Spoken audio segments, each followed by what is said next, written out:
Hello दोस्तों, आप सभी का स्वागत है मेरे यूट्यूब चैनल पे। मैं हरिराम सांकला, लक्ष्य क्लासेस एमडी। आज के हमारे वीडियो में हम सीखने जा रहे हैं वर्गमूल करना, है ना। तो मैंने बोर्ड के ऊपर कुछ एग्जांपल्स लिए हैं और वहाँ पे 1 से लेकर 9 तक के कुछ स्क्वायर लिखे हैं।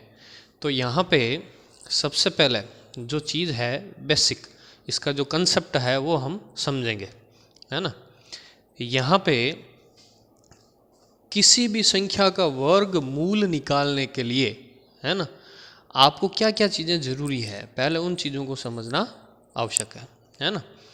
यहाँ पे जो भी संख्या का आपको वर्गमूल निकालना है तो उसका जो इकाई का मान है ना, ये जो मान है ये हमें बताएगा कि ये कौन सी संख्या का वर्ग है और उसका इकाई का मान क्या है। जैसे एक सिंपल सी बात, इकाई का जो मान है वो 1 से लेकर 9 तक और शून्य का स्क्वायर वैसे भी शून्य होता है, ठीक है ना।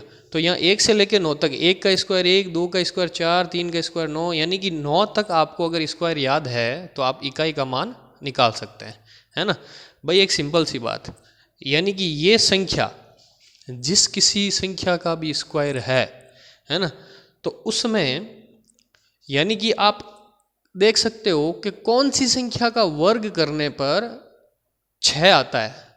तो एक तो आता है 4 के स्क्वायर में और एक आता है 6 के स्क्वायर में, यानी कि ये जिस संख्या का भी स्क्वायर है उसका जो पहला अंक इकाई का मान है वो या तो 4 होगा या फिर 6 होगा। समझ आई आपको मेरी बात। तो 1 से लेकर 9 तक के जो स्क्वायर है उसका जो इकाई का मान है वो आपको अच्छे से पता होना चाहिए। फिर दूसरी बात, जो इकाई को छोड़ के बाकी वाले जो मान है तो वो डिपेंड करता है कि आपको कहाँ तक स्क्वायर याद है ना। अगर आपको 10 तक स्क्वायर याद है तो आप 100 तक की वर्ग जो संख्या है उनका वर्गमूल, यानी कि 100 का स्क्वायर जो होता है ना 10,000, वहाँ तक की आप उनका वर्गमूल निकाल सकते हो, ठीक है। अगर जितना ज़्यादा आपको याद होगा, है ना भाई, 20 तक याद है तो इसका मतलब 200 का जो वर्ग होता है ना, आप उसका वर्गमूल कर सकते हो और आप इजी वे में कर लोगे। जितना ज़्यादा याद होगा उतना ज़्यादा आपको बेनिफिट मिलेगा इसके अंदर। तो यहाँ पे हम उस मेथड को समझते हैं। बहुत ही अच्छा मेथड है और सबसे पहला जो एग्जाम्पल है मैं इसको लेता हूँ और आपको समझाता हूँ कि इसमें मेथड किस प्रकार हमें यूज़ करना है। तो यहाँ पे संख्या है 4356 का वर्गमूल हमें करना है, ठीक है। तो इस पद्धति के अंदर आपको क्या करना है, सबसे पहले इकाई की साइड में, है ना, 2-2 के जोड़े बना लेने, जितने बनते हैं उतने जोड़े बना लेने, है ना।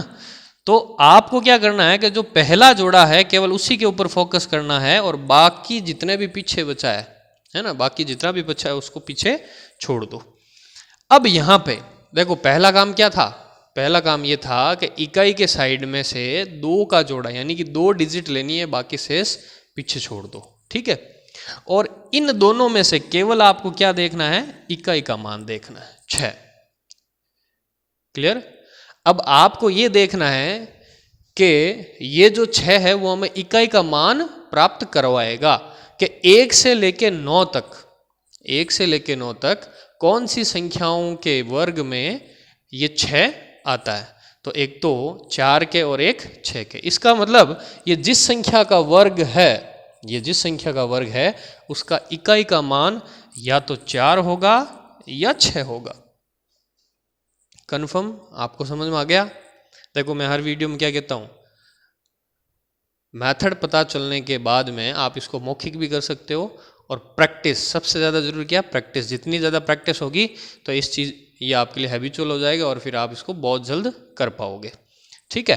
तो मैं आपको समझा रहा हूँ इसलिए ये समय लग रहा है, ठीक है। तो जो 6 है तो इसका मतलब इकाई का मान या तो 4 होगा या 6 होगा। अब बात आती है दहाई के अंक की, है ना। आपने जो ये पीछे छोड़ा है ये डिसाइड करेगा शेष अंक को, ठीक है। 43 आपको ये देखना है कि ये 43 कौन सी संख्याओं के वर्ग के बीच में आता है ना। तो देखो यहाँ पे आपको कहाँ लगता है कौन सी संख्याओं के बीच में 43 होगा। देखो 36 और 49, इन दोनों के बीच में 43 होगा। तो इसका मतलब 6 और 7। तो ये 6 और जो 7 आया यहाँ पे आपको क्या करना है कि 6 और 7, इसका मतलब ये दहाई का अंक यानी 60 से 70 के बीच में, 60 से 70 के बीच में इकाई का मान 4 और 6 हो तो वो कौन सी संख्या होगी? एक तो 64 और एक 66। ठीक है, तो हम 2 तक तो पहुंच गए, या तो 64 होगी या फिर 66 होगी। लेकिन अब 64 होगी या 66 होगी ये कंफर्म कैसे किया जाए? उसका एकदम सिंपल सा मेथड है, कुछ नहीं करना, आपको इन दोनों को मल्टीप्लाई करवाना है। क्या करवाना है? मल्टीप्लाई। 6 7 42। ठीक है, अब आपको इन दोनों को मल्टीप्लाई करने पे जो मान प्राप्त हुआ 42, तो आपको ये देखना है कि ये जो मान है वो अगर इससे बड़ा है, अगर इससे बड़ा है तो ये आंसर होगा, और अगर ये मान इस 42 से छोटा होता तो आपका क्या आंसर होता? 64 होता। समझ आई बात? तो ये तो चलो नज़दीक तक का था, अगर मान लो इससे बड़ा आ जाता है ना, अगर मान लो यहाँ पे चलो 6 और 7 की जगह कुछ बड़ा आ जाए तो इसका एक मेथड और भी है, और वो क्या है? यहाँ पे देखिए 43 जो है वो 36 और 49 इन दोनों में से नज़दीक किसके है? 36 के नज़दीक है या 49 के नज़दीक है? अगर वो 49 के नज़दीक यानी इस संख्या के नज़दीक है तो इसके नज़दीक वाला आंसर हो जाएगा, और अगर इस संख्या के नज़दीक है तो इसका वाला आंसर हो जाएगा, यानी इसके नज़दीक वाला आंसर हो जाएगा। बहुत इजी है, आपको ज़्यादा अपना दिमाग लगाने की आवश्यकता नहीं पड़ेगी, यानी कि इजी वे में आपको ये समझ में आ जाएगा। तो अपन अगला एग्जाम्पल इसमें से देखते हैं, है ना।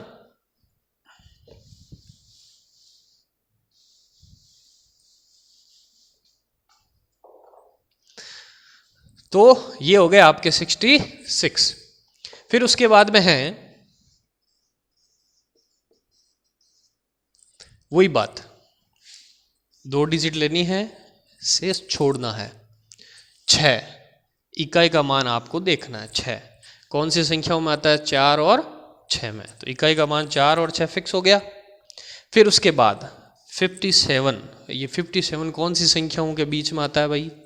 देखो 49 और 64 के बीच में, है ना, 7 से 8 के बीच में, इसका मतलब ये दाई का अंक डिसाइड, यानी कि 70 से 80 के बीच में इकाई का मान 4 हो और 6 हो तो वो कौन सी संख्या होगी? 74 और 76। अब इन दोनों में से डिसाइड करने के लिए आपको देखना है 8 इंटू 7, यानी कि यही तो कॉलम था, तो इनका मल्टीप्लाई करने पे 56। ठीक है, अब यहाँ पे 56 और यहाँ 57 है, इसका मतलब 57 इससे बड़ा मान है, तो इसका मतलब बड़ा वाला आपका आंसर हो जाएगा। या फिर आप ये भी देख सकते हो कि जो ये 57 है वो 49 के नज़दीक है या 64 के नज़दीक है ना भाई। 49 के हिसाब से देखा जाए तो 8 का अंतर हो गया, और 64 के हिसाब से देखें तो 7 का अंतर हो गया। इसका मतलब नज़दीक किसके है? इसके है, तो इसके नज़दीक वाली संख्या कौन सी है? 76, वो आपका आंसर हो गया। क्लियर? इजी। चलो अब आगे वाली जो संख्या है उसका आप डायरेक्ट आंसर निकाल सकते हैं। जैसे मैंने इसको लिया है और इकाई का मान लिया 4, तो यहाँ 4 किसके अंदर है? देखो 2 का इस 2 के में भी है और 8 में भी है, इसका मतलब इकाई का मान या तो 2 होगा या 8 होगा। ठीक है, फिर 51, अब यहां देखना 51 कहाँ आएगा? देखो 49 और 64 के बीच में आता है ये। ठीक है, क्लियर? तो 8 इंटू 7 56, अब ये 56 से छोटा है ना, तो पहले तो वो संख्या ही निकालेंगे, 7 और 8 यानी 70 से 80 के बीच में, तो 72 और 78, 72 और 78। ठीक है, अब आपको देखना है तो इन दोनों का मल्टीप्लाई 8 इंटू 7 56, अब 56 से ये छोटा है तो छोटे वाला आपका आंसर हो गया 72। क्लियर? कुछ नहीं करना आपको, बहुत इजी है। चौथा, 2 मान उसमें इकाई का मान कौन सा होगा? 2 और 8, 2 और 8। ठीक है, फिर पीछे बचा 7, ये 7 देखना आपको कहाँ आता है? देखो 4 और 9 के बीच में, यानी 20 to 30 इसके बीच में इकाई का मान 2 और 8 हो तो वो कौन सी संख्या होगी? एक तो 22 और एक 28। क्लियर? अब दोनों में से है कौन सी वो देखना आपको। तो देखो 3 दूना 6, 6 से बड़ा है ये तो बड़ा वाला मान आपका आंसर। अगर 6 से छोटा होता यहाँ पे तो 22 हो जाता है ना। कैसे?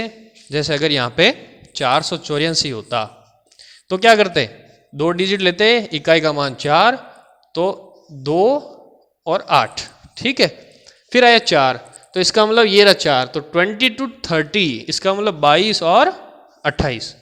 अब आपको ये देखना है 3 दूना 6, 6 से ये छोटा है तो छोटा वाला मान आपका आंसर हो जाएगा। क्लियर? चलो फिर उसके बाद 5वां, 2 डिजिट लेनी है, इकाई का मान 6। अब यहां पे देखना है कि 6 किस में आता है, एक तो 4 में और एक 8 में, सॉरी 6 में, 4 और 6। क्लियर? अब यहां पे पीछे बचा 11। अब 11 कहाँ आएगा? 9 से 16 के बीच में। इसका मतलब अपना कॉलम सेलेक्ट होता है 3 to 4, है ना। 30 to 40, 30 से 40 के बीच में इकाई का मान 4 और 6 हो तो वो होगा 34 और 36। क्लियर? अब आपको इसका मल्टीप्लाई 4 × 3 12, तो 12 से ये छोटा है तो इसका मतलब छोटा वाला अपना आंसर हो जाएगा। क्लियर? छोटा वाला अपना आंसर हो जाएगा। फिर उसके बाद नेक्स्ट इसको लेना है, इकाई का मान 6। 6 किस में आता है? 4 और 6 में। 4 के स्क्वायर में भी 6 आता है और 6 के स्क्वायर में भी 6 आता है, तो अपने इकाई का मान फिक्स हो चुका है। पीछे बचा 88। अब देखिए 88, इसका मतलब क्या हुआ? 9 और 10, है ना। 88 जो है वो 81 और 100 के बीच में आता है। इसका मतलब अपना कौन सा कॉलम सेलेक्ट होगा? 9 to 10, है ना। इसका मतलब 90 से 100 के बीच में, क्योंकि दाई का अंक डिसाइड कर रहा है ना, तो 90 से 100 के बीच में इकाई का मान 4 और 6 हो तो कौन सी संख्या होगी? 94 और 96। क्लियर? अब इन दोनों का मल्टीप्लाई 10 × 9 90, 90 से छोटा है ये, इसका मतलब छोटा वाला आपका आंसर हो जाएगा। क्लियर? चलो समझ में आ रहा है आपको? अगर आपको समझ में आ रहा है तो मेरे कमेंट बॉक्स में यस जरूर लिखना, है ना। नेक्स्ट 15625, वही बात, एक पहला काम ये रहेगा अपना कि 2 डिजिट लेना है, उसमें इकाई का मान 5। तो यहां इस लिस्ट में देखो कि केवल और केवल 5 के स्क्वायर में यहां इकाई का मान 5 मिलेगा और कहीं भी नहीं मिलेगा। क्लियर? कहीं पे भी नहीं मिलेगा। इसका मतलब ये जो भी संख्या का स्क्वायर है उसका इकाई का मान क्या होगा? 5 होगा। क्लियर? दूसरा अपने पास कोई ऑप्शन नहीं आएगा। पीछे बचा 156। तो मैंने यहां पे क्या बोला, आपको जितने ज़्यादा स्क्वायर्स याद होंगे कि कौन सी संख्या का कितना वर्ग होगा, आप उतनी ही बड़ी संख्या का वर्गमूल कर पाएंगे। इस चीज़ का आपको ध्यान रखना चाहिए। अगर आपको 10 तक के स्क्वायर पता होंगे तो आप इस संख्या का निकाल सकते हो क्या वर्गमूल? इस मेथड से नहीं, पॉसिबल नहीं हो पाएगा। तो मैं ये मानता हूँ कि कंपटीशन में जो बच्चा तैयारी कर रहा है उसको कम से कम 100 तक के तो स्क्वायर याद होने चाहिए, रटे हुए होने चाहिए उसके, है ना, तब मजे वाली बात है। ठीक है। अब यहाँ पे 156, तो हमें ये देखना है कि ये 156 कौन सी संख्याओं के स्क्वायर के बीच में आता है। ठीक है, तो आपको 10 तक तो याद है। फिर उसके बाद में 12 का स्क्वायर होता है 144 और 13 का स्क्वायर होता है 169। अब ये जो 156 है वो इन दोनों के बीच में आता है, तो इसका मतलब दाई यानी एक जीरो लगाना पड़ेगा। 120 से 130 के बीच में, 120 से 130 के बीच में इकाई का मान क्या हो? 5 हो, तो वो कौन सी संख्या होती है? 125। तो ये कौन सी संख्या का वर्ग है? 125। क्लियर? यानी इसका वर्गमूल हो जाएगा 125। तो 5 वाला बहुत इजी है, इसमें ज़्यादा कुछ सोचने वाला नहीं है। फिर उसके बाद नेक्स्ट क्वेश्चन, लास्ट क्वेश्चन है अपना 2 डिजिट लेनी है अपने को, उसमें इकाई का मान क्या है? 4। तो 4 देखिए कहाँ आता है, एक तो 2 के स्क्वायर में आता है और एक 8 के स्क्वायर में आता है, तो इसका मतलब इकाई का मान 2 या फिर 8। क्लियर? फिर शेष 190, मैंने क्या बोला, जितना ज़्यादा स्क्वायर याद होंगे उतनी बड़ी संख्या का वर्गमूल कर पाएंगे आप। तो यहाँ पे 190 देखना है, 14 का स्क्वायर 196 है ना। तो ये 190 जो है 169 और 196 के बीच में आता है। इसका मतलब 130 से 140 है ना, एक 0 शून्य आपको जरूर लगाना है। 130 से 140 के बीच में इकाई का मान 2 और 8 हो तो वो कौन सी संख्या होगी, 132 और 138। 130 से 140 के बीच में 131, 32, 133, 134, 135 यही संख्या होती है, तो 132 और 138। अब हमें देखना है कि ये इन दोनों में से किसका होगा। तो 190 मैंने इसके दो तरीके बताए, या तो आप इन दोनों को मल्टीप्लाई करके देख लो, है ना। मल्टीप्लाई करने पे जो मान प्राप्त हो, अगर ये मान उससे बड़ा है तो बड़ा वाला, और ये मान अगर छोटा है तो छोटे वाला। अगर आपको उसमें दिक्कत होती है, अगर आप उससे भी जल्दी आंसर निकालना चाहो तो आपको ये देखना है कि 190 इन दोनों में से किसके नज़दीक है। तो हमें पता है 190 इसके ज़्यादा नज़दीक है, तो इसका मतलब 140 के पास वाली जो संख्या है ये उसका है। तो 140 के पास वाली कौन सी संख्या है, ये 138, ये इसका वर्ग होगा। क्लियर। अगर आपको मेरा वीडियो अच्छा लगा हो और ये मेथड आपको अगर अच्छा लगा हो तो मेरे इस वीडियो को लाइक कीजिए, शेयर कीजिए और सब्सक्राइब ज़रूर कीजिए। और मेरे अगले हर एक वीडियो का नोटिफिकेशन रेगुलर आप अगर चाहते हो तो बेल आइकन को ज़रूर दबाएं। धन्यवाद।